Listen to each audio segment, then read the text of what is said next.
Jam. Cooler and a flyer. What's good, everybody? Welcome back to A1 Forever Sports, the show that's cooler and flyer too, man. We definitely always love to keep, different topics coming up around here. And I got a few, heavy hitters coming in with me to, talk some sports. We also have a newcomer as well. So we're going to get to that. But first and foremost, of course, you got to be generational because it's always time to be. And don't you settle for less because you can always have more with the vision. So with that in mind, we have 10 players. None of us chose them now. None of us chose them, but they were chosen for us. And we're going to discuss them today and discuss what era would be some of the best eras that these players could have played in, produced in, and flourished in. So first and foremost, man, we're gonna go around the bend, man. Smooth Smitty, holla at the people, man. Hey, what's up, man? Y'all know who it is, man. Smitty Sports Machine. Man, this is a great topic, man. We just came up with this thing like we do the pop-up show. It just pops in our head. And me and Chris were having a conversation, man. I said, Chris, you know what, man? What about this guy? Could he play in any era? And then it just kept going on and on. And this is how we get our ideas because we talk every day. So these video ideas, they just keep popping up and keep coming. So we hope y'all enjoy this topic, man, because I know I will. But hey, we'll see. T Will, let them know what it do. Yes, sir. Hello, everyone. Glad to be here and just ready to have a good discussion with these gentlemen. I am Terry. I am a member of the One Time for the Fan podcast.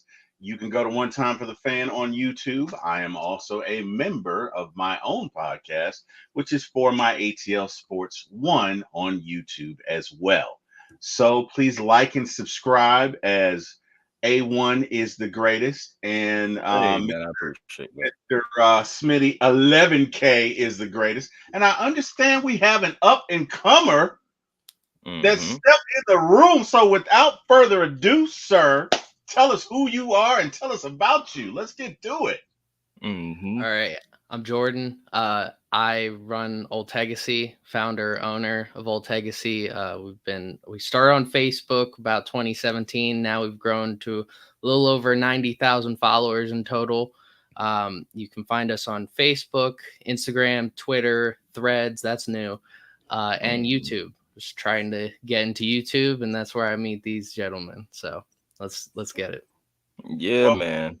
Welcome. Yeah, man. Me and Jordan, we got a little past history because at the time it was called a different name, but that's why I met Jordan actually. And I was the guy who was holding down the Falcons at one point in time. I was the only guy holding down the Falcons for a couple of years actually, and everything. I mean, he had a cool thing going on, but we had to come up with hashtag names and everything. And my hashtag name was Captain Falcon. So hey, I wore that proudly. I wore that proudly. Good. So look, guys, man, being the only one that's all they needed, Chris. I know you. Yeah, man, it was me, man. Anybody else? How about that? It was me holding down the shield, man. Holding down the shield. That's all we needed. But yeah, man. Okay, so I'm about to read off, some numbers from a guy, and then we're gonna talk about him and see what kind of era he could have played in before I just released the name. So this man has over 420 touchdowns, 252 interceptions. He's a Hall of Famer, 9-time Pro Bowler, 3-time All-Pro. I don't want to give away too many of his numbers because I feel like some of these older cats are already on it. You already know what I'm talking about. So yeah, you trying to talk about me on the slide? Nah, never that, brother. Nothing but love. Nothing but love. But the gentleman that I'm speaking of is Mr. Dan Marino. Now, we already know, again, like I just said, Hall of Famer right here, Hall of Fame career. This guy could do wonders with the football as soon as he said hike. Now, I just want to know you guys' opinions, man. Like, I know it was back in 1984. He set all those records, too, coming in. He had a Hall of Fame career. Didn't necessarily win the big one, but at the end of the day, just the talent itself is Dan Marino. What other eras could Dan Marino possibly play in? Well, I'm gonna start with you, Smitty. We're gonna go around. He's one of those guys. He could have played in any era, man. You talk about a guy with a rocket arm that a lot of quarterbacks today remind me of. Justin Herbert is one. Dan Marino, he had pinpoint accuracy. He can make any throw on the field, and his deep ball, man, it would just whistle out his hand. But in today's era, man, I think would probably be the best because it's a passing league. The defensive backs can't touch anybody. If they do, so it's a penalty. So he had, and y'all remember Mark Duper, Mark Clayton, the Mark brothers. Those are his running mates. They could play in this area as well because they had speed, good hands. But Dan Marino in today's game, I think he could pass for 67,000 yards. He would make it seem like the Arena League because he was ahead of his time. 5,000 yards. I think it was his second year in the league. You may never see that again. So yeah, I think he could play in any league, in any era, especially this one. So yeah. Let's look at some of these numbers too, man. What you got for him, T. Will? I agree with Smitty. First and foremost, I think he would dominate because you can't touch the quarterback now, right? Not only that, I think Marino might have played for 25. How long did he play? Did he play for 20? How long did he play? He played a long 17 time. years, I think. Yeah. He might have played 25 years with today's rules because you couldn't touch him. Understand, from 82, he got mauled. Okay, that was back when you could drop a quarterback, drop him on his shoulder. You could close, you could do just about anything. Okay? And he played for 17 years of that. You put this guy, and he not only did he have a release, he was quick with it. He could identify where he wanted to go and get it there.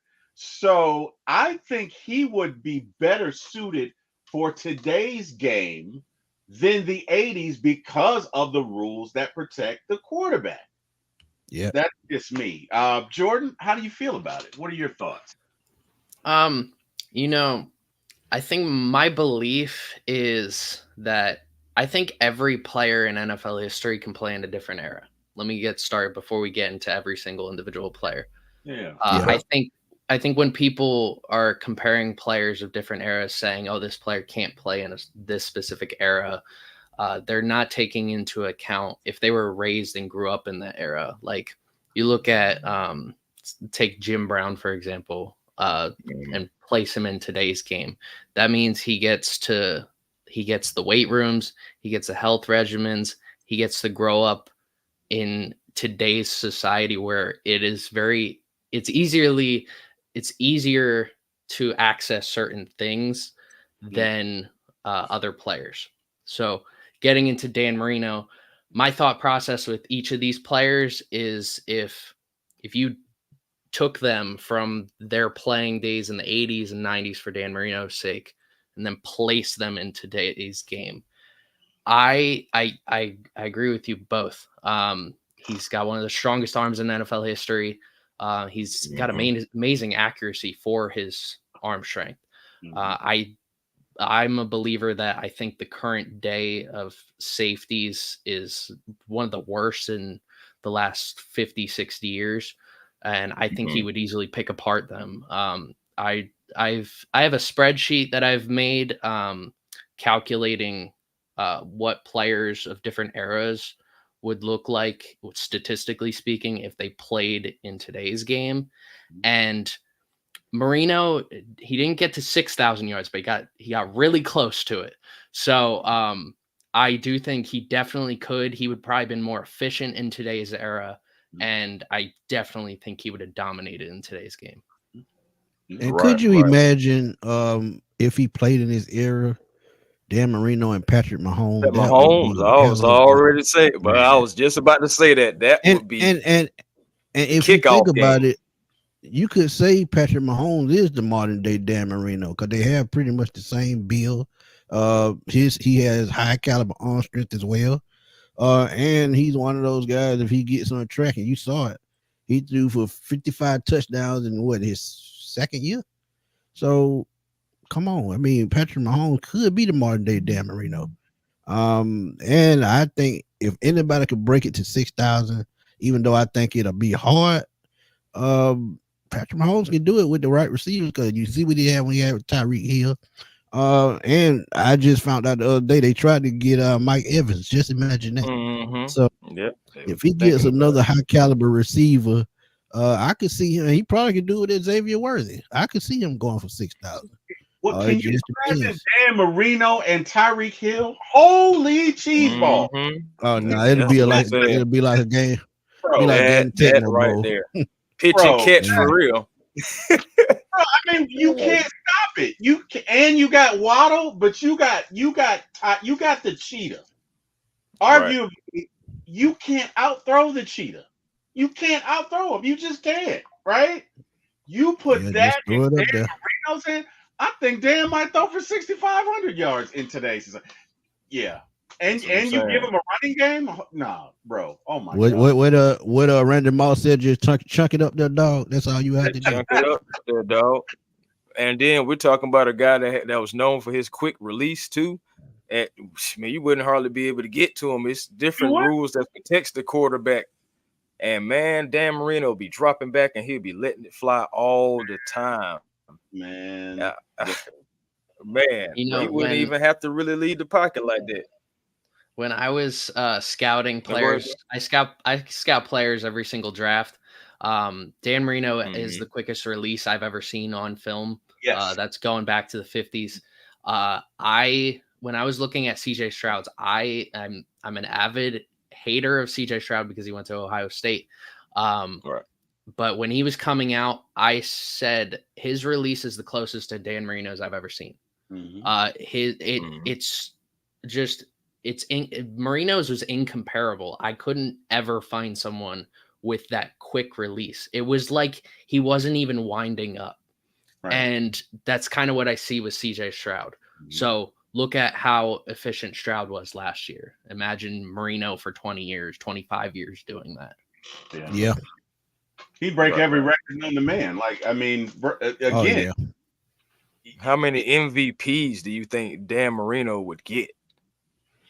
If he endless. played with Patrick Mahomes, I think they'll be half and half. Because like I said, both of them have the right weapons. It'll be a two-man show. And see, this is a reason. It's a reason why eras are the way they are, because there's always going to be one guy in this era that's just at the top of the pack. It's just a given. Got a little pushback right here. Says the guys in the late 50s and 60s couldn't play in today's game. Too big and fast. Evolution, folks. Well, to Jordan's point, and I think it's a good one. They didn't have access to today's society. They didn't have cell phones. They didn't have the weights advanced. They didn't have technology advancements. They didn't have all these bells and whistles. So you could argue, right, that given the same scenarios, you would produce the same results. And that argument holds true for for football and basketball. Baseball, not so much. Because in baseball, the emphasis is on velocity now. And that's a totally different approach. But I agree, football, you got the same weights, you got the same meals, you got the same trainers. Why not? Right? The only difference is, I mean, they smoked in the 50s. They're probably not going to do that now. So, Yeah, Lynn Dawson used to be on the sideline smoking a whole pack of cigarettes. Man, listen. I'm saying health would be definitely different. Yeah. You can breathe more. Right. Breathe more. Yeah. All right, guys. About I to agree. move on here in a second, unless anyone else has anything else they want to add about Deputy Dan here. No. Nah. No. All right. So I'm about to move on to the next gentleman. All right. This guy's a Hall of Famer as well. And again, guys, I just want to make it clear for everybody who may have came in a little later. These were just random pick. We didn't pick none of these players. These players were picked for us. I don't know. Maybe we'll turn this into a series. We'll see what happens. But either way it goes, this player is a Hall of Famer, 9-time Pro Bowler, 4-time All-Pro, and is on the Hall of Fame All 2000s team. Anybody can anybody scratching their head? They kind of trying to figure it out. Is Well, that it's Peyton? all good. Is that Peyton? Absolutely not. Absolutely not, sir. No, Uh, absolutely not. Repeat those accolades again. Okay. Hall of Famer, 9-time Pro Bowler, 4-time All-Pro, all 2000s team Hall of Famer, 2008 Allen Page Award winner. That's a defensive back. The defensive player, yeah. Is that Darrell Revis? No, sir. Are It's we not talking Darrell I'm just gonna Revis. stop guessing. I'm just gonna stop guessing. So go ahead. You that one slipped my mind now. I don't know which one that is. You gonna just throw it on out there? Yeah, just throw it out there. All right, no problem. It is Mr. Brian Dawkins. B-Dog. Okay. Yeah. Now I'm surprised about you, Mr. Philly. Well, hey, sir, man. Brian Dawkins. I'm talking about guy, 37 interceptions. He ran 2 back for a touchdown. Of course, absolutely mauler type of a player back there. One of the best safeties to ever do it. Played most of his career in Philly, and then I know he ended it in Denver, but still just made an impact wherever he went. So, man, this guy right here, that's another guy who I feel like Brian Dawkins, he could have played definitely in the 80s, definitely in the 70s, saying one of those guys, because he'll be free to just go Throwback hit player. somebody. Yeah, Throwback the way player. he played, he would absolutely flourish in the earlier eras just because the rules were different. He was an absolute missile. And we know a little bit about it just because how he did Algie Crumpler, but we don't want to talk about that no more. We don't want to talk about that no more. We'll let Mr. Philly go next. Yeah, this is one of your guys right here. So I will say I'm gonna start off by saying I don't think Brian Dawkins could have played well in today's NFL. I agree. I think when it comes to, he was a hard hitting safety, one of the hardest hitting safeties of all time. I don't know how, and I think that's the issue with safeties in general in today's NFL. That's why there aren't very many very good safeties in the NFL. So I agree. I think he could have played. I think he could have played in the 90s. Obviously, he did for a little bit. 80s, definitely, and any time before that. Brian Dawkins, he could have hit as hard as anyone, and that was how good he was. He was good because of his ability to stop the run, because of hitting well, to be hitting guys when they're streaking down the middle of the field like Alge Crumpler. But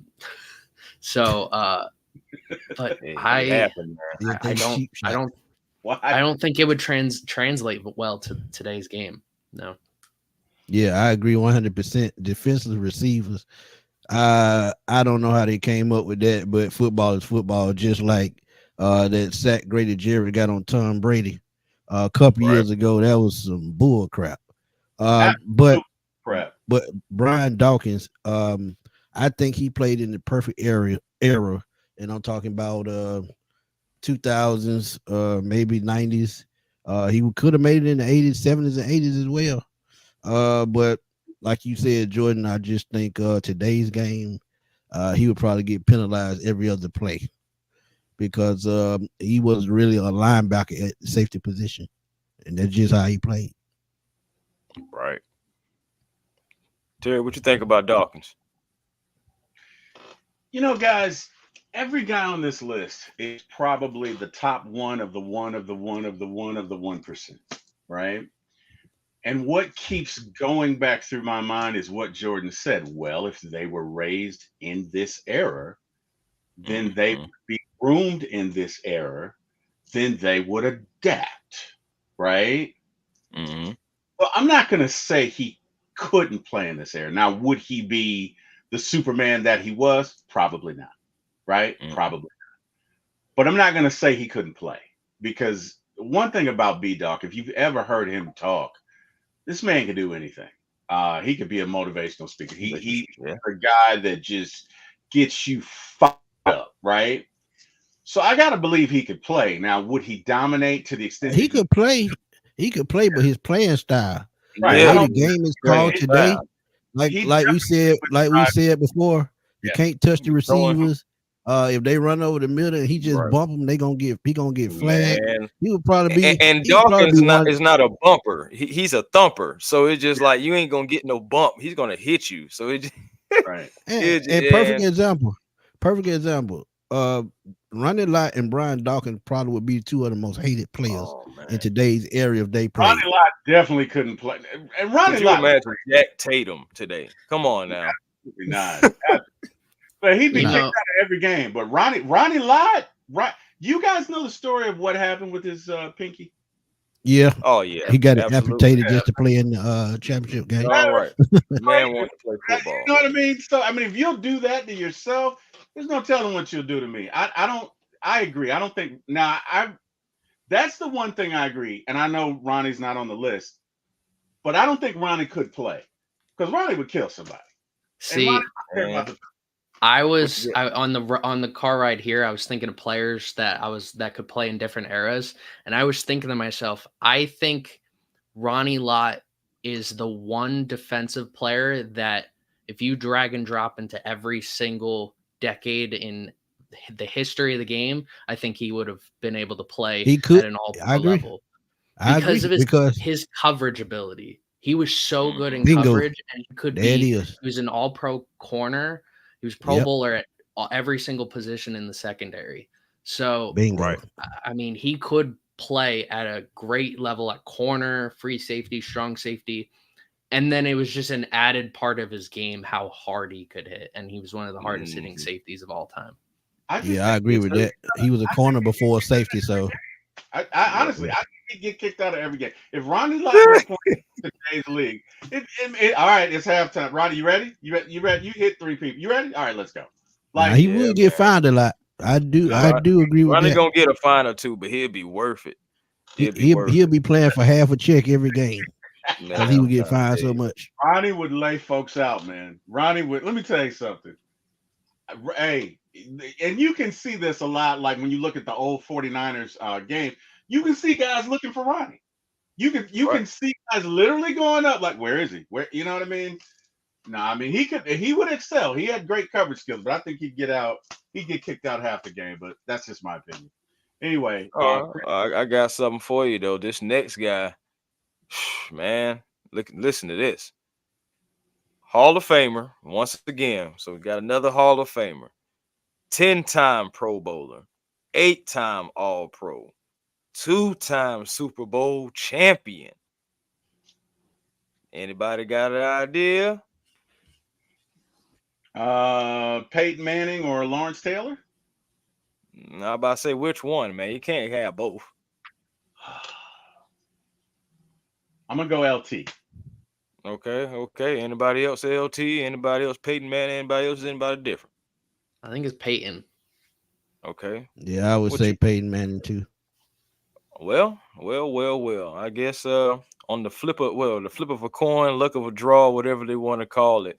This is Mr. Lawrence Taylor. Yes. LT. Love it. 142 sacks. Man. This guy could play in any era. I'm just gonna say it. I'm just really- gonna say it. Any era. Yeah. He revolutionized the linebacker. He changed it. He changed it forever, the linebacker position. So, yeah, I think, and in the future, like in any era, I agree. I think LT could dominate in any era.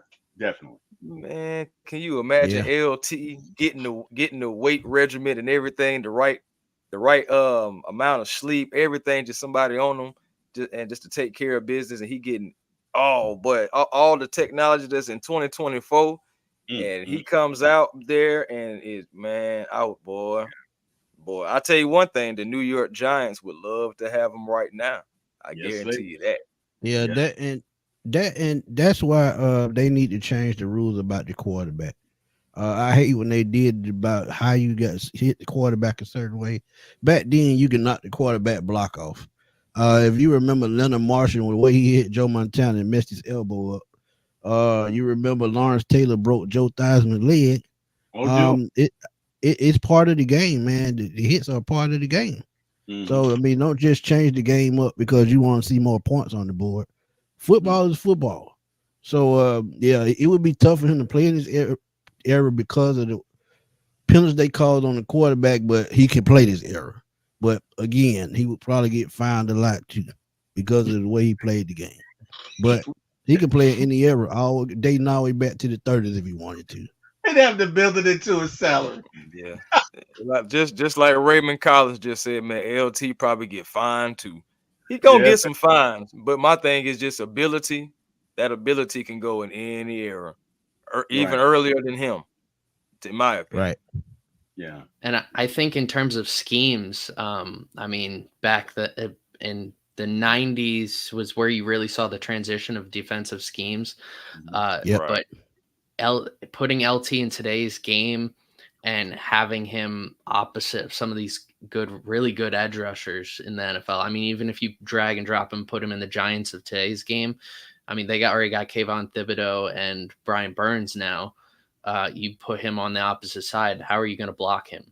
Yeah. I mean, you got Dexter Lawrence in the middle with the size. So yeah, he was on today's Giant. He would probably get 30 sacks, man. Can you imagine the contract for LT, y'all? Can y'all imagine what the contract would be in today for having to pay for LT? Probably and them 142 sacks, like he's still going to get all that, and he probably end up getting more. But I'm just saying, like all that still coming with him. Like he probably be about $40 million range. He'd be the best defensive player in the league easily. He would be. I mean, I even though Reggie White played on the Eagles, I think Reggie White is the second greatest defensive player ever. I do think Lawrence Taylor is the best defensive player ever. I mean, he's been able to drop back in the coverage multiple times in his career, even though he's one of the greatest, arguably the greatest edge rusher in NFL history. So being able to pop back in coverage, that's a scary sight for a big guy like Lawrence Taylor. Better than Ray Lewis? You think Reggie White better than Ray Lewis? Oh yeah. Yeah, man. Reggie was different though. You gotta imagine, like, back then, you gotta think about it back then.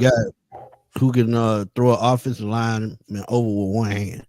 Right. So, he was good his whole career. And Bruce Smith played longer, even though Bruce Smith had the most sacks. He played longer.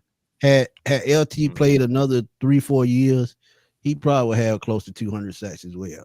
And even during the strike shortened season in '87, Reggie White still had 20 sacks in a strike shortened season. Imagine that nowadays. And with his hump move that he would do, I think it would teach a lot of current players how to do it better.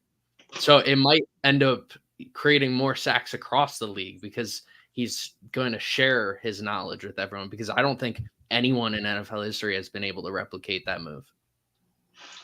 The one thing about Ray Lewis that I would say, in my humble opinion, Ray Lewis is probably the smartest defender to ever play, ever.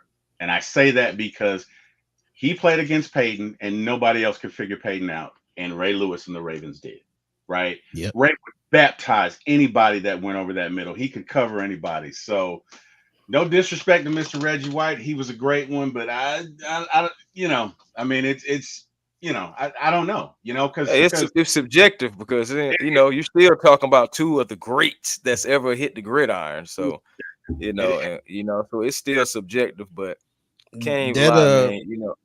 What you got? That the Dixon way at the bottom, he says LT, Reggie White, Aaron Donald, three best I've seen. I'm gonna throw a curveball, and I was gonna put this on my page later today. There's one guy that doesn't get enough credit that I would put up against Aaron Donald, and that's JJ Watt.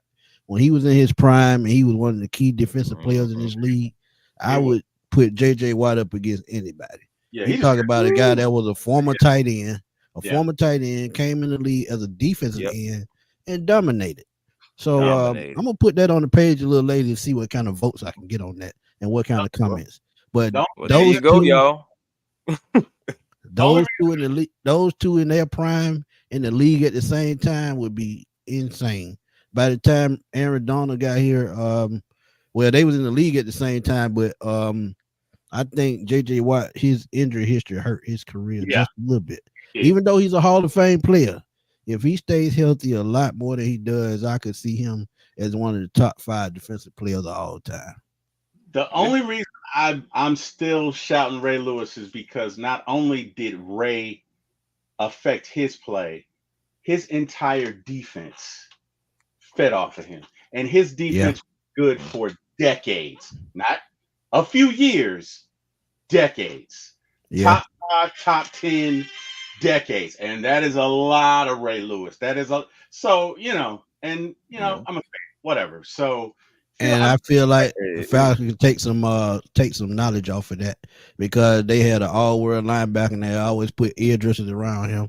They put Ed Reed, great cornerbacks. Yep. So he always had good players around him, and that that's thanks to my boy Isaac Newsom, one of the best GMs of all time. Ever. Agreed. But what I'm saying, they prepared, like, if you look at that Ravens defense collectively, 10-year period, probably one of the best ever. So, but I mean, again, look, these are subjective. LT was definitely great. Reggie was definitely great. Aaron Donald is, in my humble opinion, the best nose tackle to ever play the game. I don't know how other people feel about it, but it's that way to me. So you can't go. Well, fellas, I'll tell you one thing. We're going to switch over from the defensive side and head back to the offensive side with this one. Now, he's not a Hall of Famer, but some people would say it's subjective. 4-time Pro Bowler, 1-time All-Pro. This man right now, he has 90 touchdowns in his career. That's all I'm going to give you right now. He's still playing right now. Ooh. Derrick Henry? Is it Derrick Henry? Indeed, it is Mr. Derrick Henry. This is the closest comparison to Jim Brown I've ever seen. I'm gonna keep it real with y'all. When I see Derrick Henry run, Jim Brown is the first thing comes to my mind. That stiff arm, that power, and when he gets going, he's a locomotive. You can't bring him down. No, you cannot. So, Derrick Henry, any era that's ever been invented, he can play in any era, era. Because I mean, if you're playing one of the toughest positions to me to play that doesn't last long, and he's done it as long as he has, I mean, that's impressive, man. So I would, Derrick Henry any era. I don't care if it's a future era. He just that dominant. Then a guy 200, he's about 250, running a 4.4 for like 40. A 4.4. Mm-hmm. Going down the hill. Yeah, I mean, hill. Go ahead, George. Go ahead. Okay. Another player we're on the ride here. I was thinking of 3 running backs who really could play in every single era. Those 3 being Derrick Henry, Bo Jackson, and Jim Brown. I think all 3 of them, it's their size, their speed. They could throw anyone around. They could juke around people. They could do anything. And I think that's why they can play in any era. And Derrick Henry, I mean, he's a monster. It's crazy how someone as big as him can be so fast, especially when he's really going. I mean, I had Derrick Henry a couple years ago in fantasy, and I never really watched Derrick Henry for specific games. But when I did, I watched specific snaps, and I thought, wow, when he gets an open hole, nobody can tackle him, and nobody can catch him either. So I can imagine. I don't think any defensive player could catch up to him with being able to bring him to the ground. So you take Deion Sanders, for example. If he's playing in the 90s against Deion, Deion's going to catch up to him, but is Deion going to bring him down? I don't know. Right. That's probably not. Right. That's a good thing. Yeah. I mean, yeah. You would have to. Derrick Henry would have to be game tackle in every era.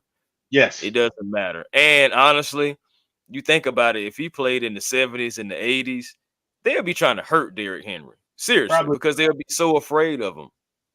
Yeah. Like can you imagine a matchup to where you got Derrick Henry on one side and you got Earl Campbell on the other side, trying to see which back is going to wear down the next defense. It's funny you say that, Chris, because Derrick reminds me of Earl Campbell just a little bit, right? First of all, Earl was huge, but Earl ran with speed and there was poetry to his movement. And Earl was the one guy as early as I can remember that he wouldn't go out of bounds, right? So he's running for the first down. He's at the first down marker. Oh, no, I'm not going out of bounds. I'm going to take a couple of guys with me. And he would just deliver punishment. And to me, Derrick Henry is a little bit old school in that way because he doesn't necessarily go out of bounds if he doesn't have to. Like if he's got the first down and it's 4 or 5 more yards to get, he's going to administer some justice to whatever poor, unlucky defensive back is in his path. Let me tell you something. I'm old school that way. I hate to see running backs run out of bounds after. Like I love to see somebody say, "No, let me hit you in the chest right quick and let you know it's going to be a long day." So yeah, I agree. I think he could play in any era. Go ahead, Jordan. The one fault to Derrick Henry's game, and I think we've seen that in his worst games, is when you're able to tackle him low and the entire defense recognizes, hey, we got to get down below his waist. That's when he's at his worst. So I'm thinking if he is playing a defense like in the 70s, he's playing the Steel Curtain, or he's playing late 60s, early 70s Purple People Eaters against Alan Page. Is he? I don't think he'll be effective against those defenses, which are obviously two of the greatest defenses of all time. Of course, but there's that one part of his game that maybe he wouldn't be able to transition pre-60s because that's the era that was aiming for every single body part on your body. Yeah, right. Hey, that goes back to what I was saying about people trying to hurt him. It's legal. Like they really could set him up in a way, so you could go low. Next thing you know, somebody coming high, hit him with the high low. Everything, it'll be no holds barred on Derrick Henry in the 60s and the 70s, something like that. But the 80s, I still believe he can play. In the 80s, I believe he will be able to flourish in the 80s, the 90s, like you said. Dion going up against him, like he's not going to see that. Shoot, even if he's in Dallas and you had Larry Brown and all of them trying to come out, they still don't want to see none of that coming at him downhill. And some of the guys, even in the early 2000s, wouldn't want to see it. I don't see Champ Bailey wanting to go make that tackle. I mean, he would, but he's going to be thinking about it. He's coming at him like that. So, and Derrick Henry, he's a different freak, man, a different freak of nature. Seriously.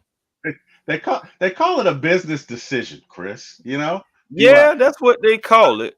It is what it's called, isn't it? Give him a few more yards and try and push him out of bounds, right? Do I want to be out for 6 weeks with a torn shoulder, or do I just want to steer him?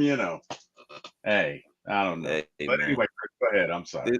This guy, man. We got another. Hey, we back to the Hall of Famers now, man. Hall of Famer, 6-time Pro Bowler. 5-time All-Pro. I'm talking about when this man used to get the ball in his hand. He used to do magical things, man. 153 total touchdowns. Can I hear it? Is that Mr. Barry Sanders? No, sir, it is not. It's a good guess, though. That's a great one. But it is not two. It's either Randy Moss or T.O. Okay, so which one? You got to pick one, sir. You said 153 touchdowns. That's where I think that was T.O. Okay. Yeah. Okay. All right. That's a good guess. And you would be correct, sir. It is the Terrell Owens. T.O. Yes, sir. One of my most favorite wide receivers in history. I know people go for Randy. I really understand it. I do. But for me, it was Terrell Owens. I believe if he would have stayed on track, kept his head on straight, this man would have passed probably every record Jerry Rice has ever done.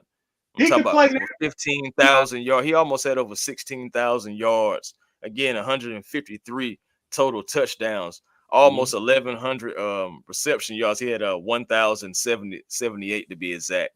But yeah, man, this guy, absolute playmaker, difference maker, really just about everywhere he went, except I guess, maybe later in his career, maybe with Cincinnati. But come on now. Eagles TO, Dallas TO, 49ers, TO. Absolute dominant, wide receiver. The Julio Jones before Julio Jones. Mm-hmm. Yeah, I think what do you say? They hate to love me. That's Hey, I man. hate I love me some me. I love me. No, in all seriousness, the first receiver, not the first, but one of the greatest receivers in the tight end body. Could do anything, could run any route, could block, could do it all. And I really feel like, what era could he not play in?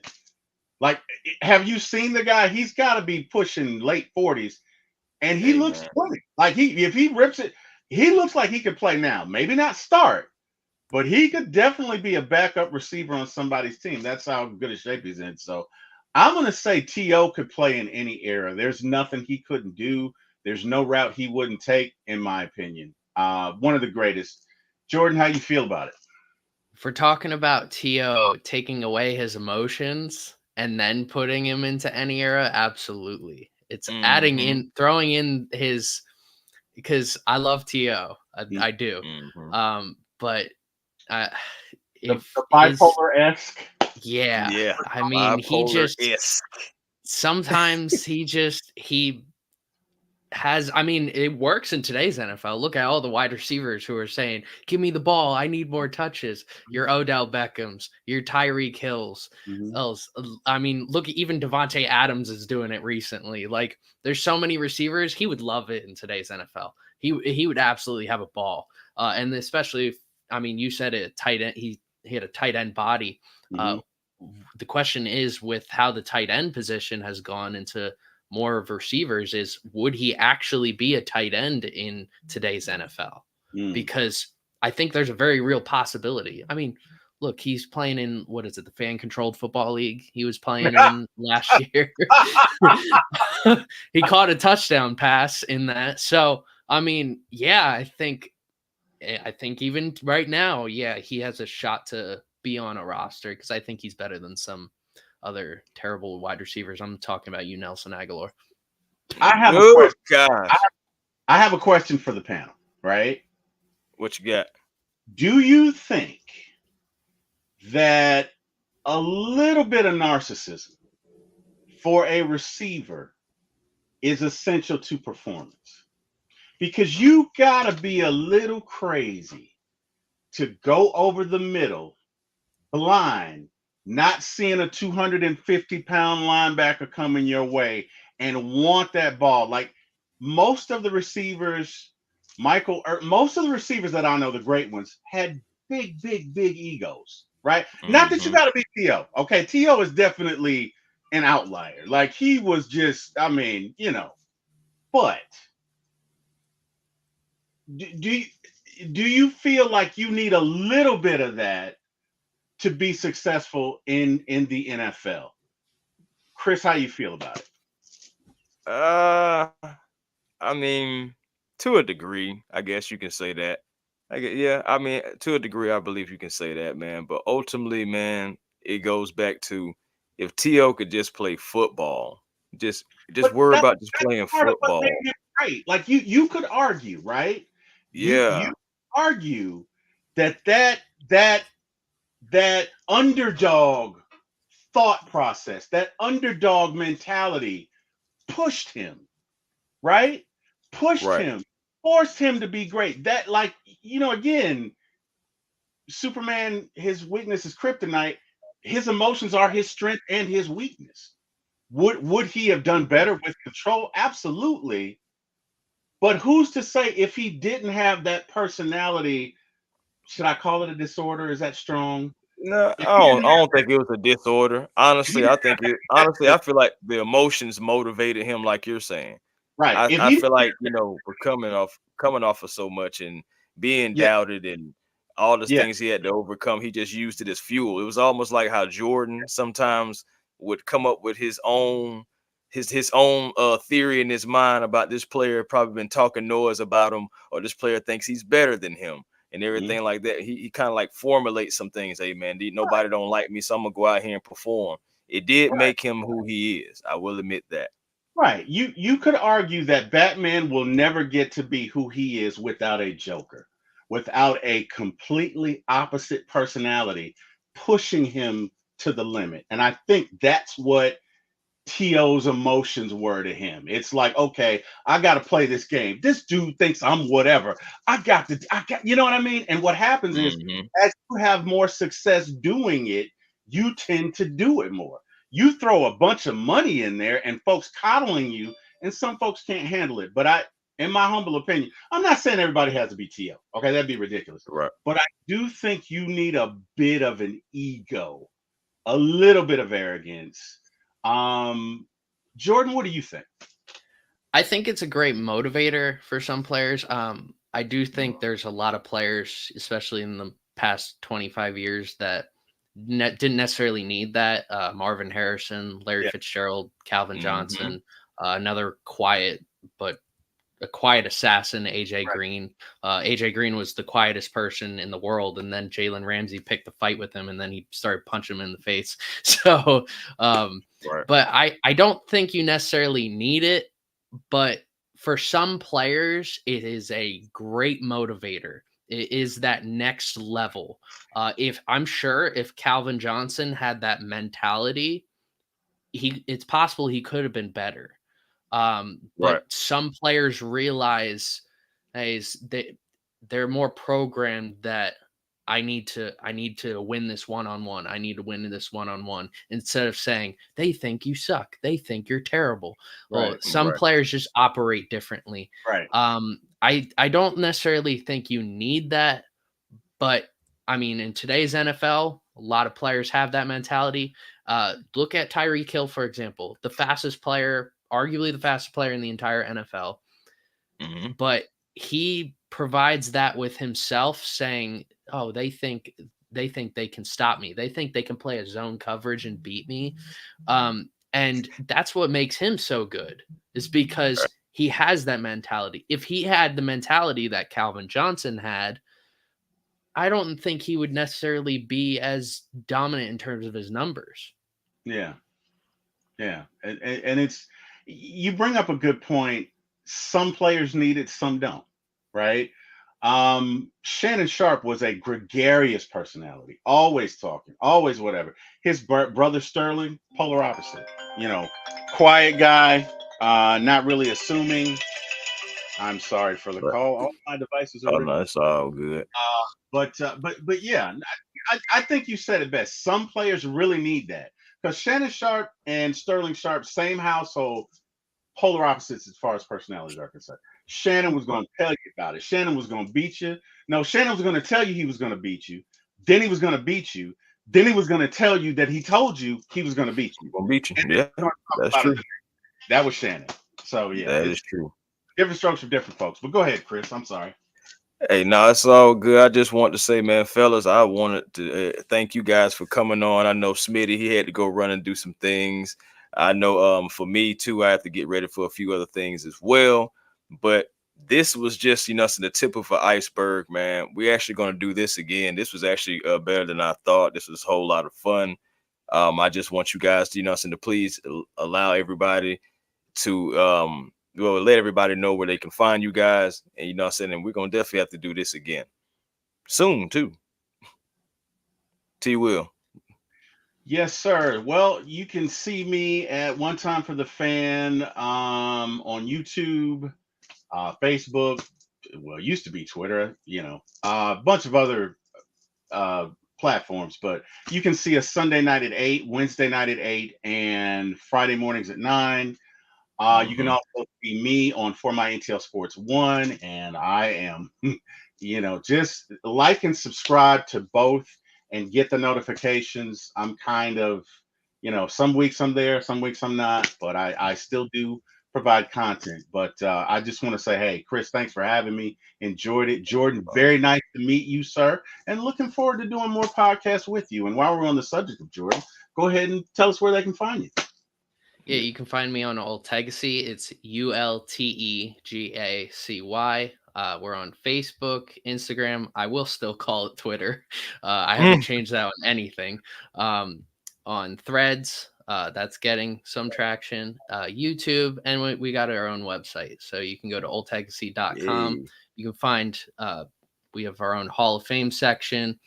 We have different admins who control different teams. So if you don't want to hear my perspective on the Eagles or the Saints, you don't have to. You want to hear a Steelers fan talk about the Steelers, you can.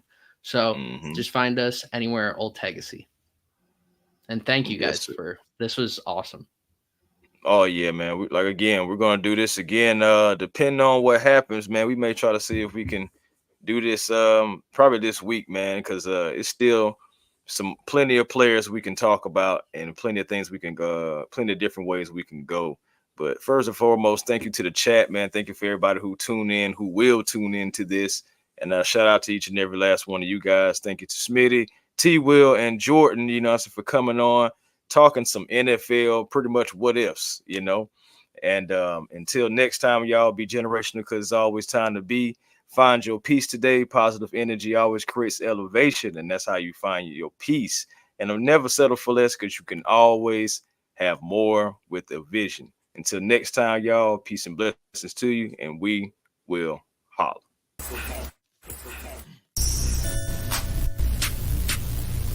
A1. Yeah.